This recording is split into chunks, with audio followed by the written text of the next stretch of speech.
Hoping to garner the support of the American people, proponents of these regime change wars routinely cite humanitarian concerns to justify this military intervention in foreign countries. But here's the reality.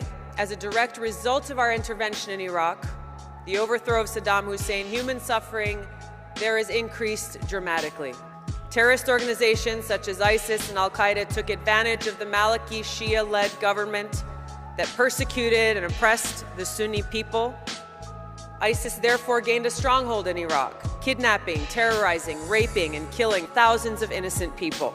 In Libya, when the U.S. led the bombing campaign to overthrow Gaddafi, which began with a no-fly zone, the result was incredible loss of life, total chaos, with Libya resulting in a failed state and a haven now for ISIS and other terrorist organizations.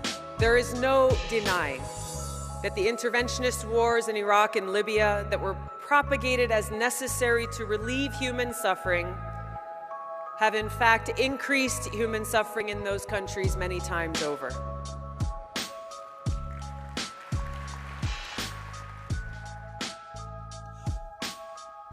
And so manufacturing consent is what's done to get the general population on your side, to sell the war, to sell the policy, to make it easier to push and carry out another regime change war and more American interventionism, and convince people that if you don't, then you'd be, quote, letting children die, and that it's a moral responsibility to go in and, quote, help.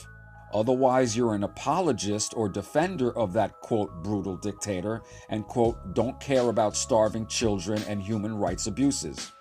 Propaganda is what led to the first Gulf War in Iraq under George H.W. Bush in 1990. Telling lies like, did you know that the Bush senior White House hired an actress to give false testimony to Congress so as to change people's minds about invading Iraq? You know, in the early 1990s, the first Gulf War. This actress saying that Saddam was taking babies out of incubators and leaving them on the floor to die, which later came out was totally false, totally made up. Total lie, propaganda. And that the whole story was invented. And it was a paid actress to give this nonsense testimony to Congress. And no, Bush Sr. didn't care about the Kuwaitis, who were stealing Iraq's oil underground. But Bush Sr. only cared about oil and strategic situations for America's advantage and greed and stuff like that. Yes, the media in the early 1990s and George H.W. Bush completely misframed what happened with Saddam Hussein invading Kuwait. They portrayed it as an evil land-grabbing invasion. And they portrayed Saddam Hussein as an evil land-grabbing invader and another, quote, Hitler. And just entering and invading neighboring Kuwait willy-nilly to seize it, leaving out very important facts like Kuwait had pipes underground and sucking and stealing Iraq's oil from under their soil and territory. Were you even aware of that? And that Saddam Hussein of Iraq kept warning Kuwait to stop doing that. Hussein kept threatening retaliation if Kuwait didn't stop disrespecting their territory and if they didn't stop literally stealing Iraq's oil. Kuwait didn't stop. So what do you think would happen? So in a very real way, Kuwait was invading Iraq first, underground and stealing vital economic resources from Iraq. Saddam, who is not a good guy, but none of them are anyway in the first place, Saddam had enough of Kuwait's illegal activity and theft and their own underground invasion against Iraq, so he did what America would have done if Canada or Mexico did the same exact thing to them, with underground pipes and invasion and theft of vital economic resources and materials.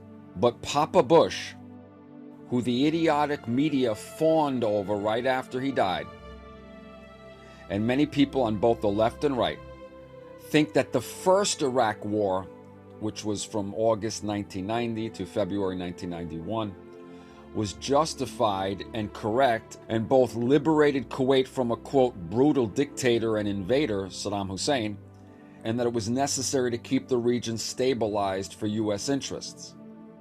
But remember the chant by the anti-war people in 1990, quote, "No blood for oil, no blood for oil." Well, blood, both American and coalition forces, as well as Iraqi and children's blood, were spilled and splashed for oil, all on lies, half-truths, distortions, and greed. But they sold the war, and the public in general bought the war, and even radio music stations were constantly playing the song, quote, "Proud to be an American," right, in support of the first Gulf War, because they bought the overblown propaganda that Saddam was an evil dictator and invader and was just bullying and bothering Kuwait to make them part of Iraq or something. The American public, in large part, bought all this because of the mainstream media, the politicians from all aisles, all sides, all sectors, all stupidities. And if anyone raised an objection, they'd be called a Saddam apologist or, quote, against the troops or, quote, unpatriotic. Same for the second Iraq War, which was pushed on lies and insanities. There was no link between Saddam Hussein and 9/11. There was no link between Saddam Hussein and Al-Qaeda and Osama bin Laden. No link between Saddam Hussein and bin Laden. They really didn't like each other much. And Saddam did not possess, quote, weapons of mass destruction. Yet all these three lies, a link between Saddam and 9/11, link between Al-Qaeda and Saddam and bin Laden, and weapons of mass destruction, all these three lies were the pretext and reason for going in Iraq in 2003.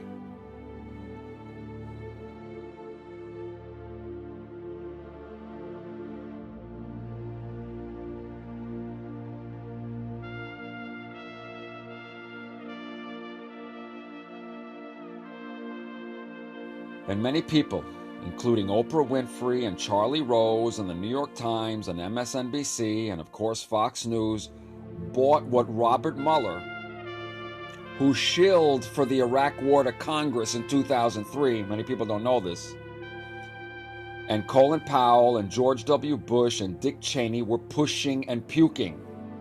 They all bought it and then barfed it out in faithful and stupid lockstep. Manufacturing consent.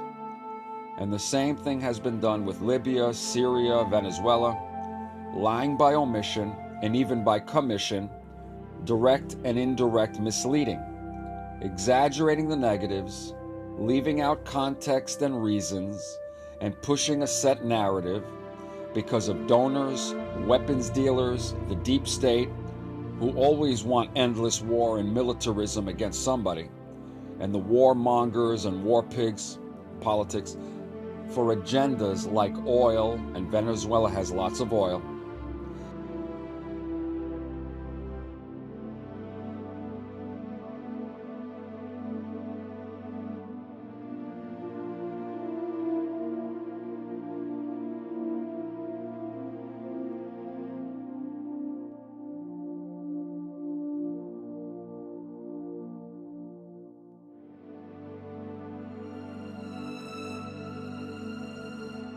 Lack of faith and trust in the process. And I think this also points to a bigger issue and challenge that goes beyond the DNC and party politics and really what they see as a small group of really powerful establishment making decisions that serve their interests and maintaining that power. Acting as the world's police, acting as if it's America's responsibility to use military to attempt to remake the world in the image that they choose.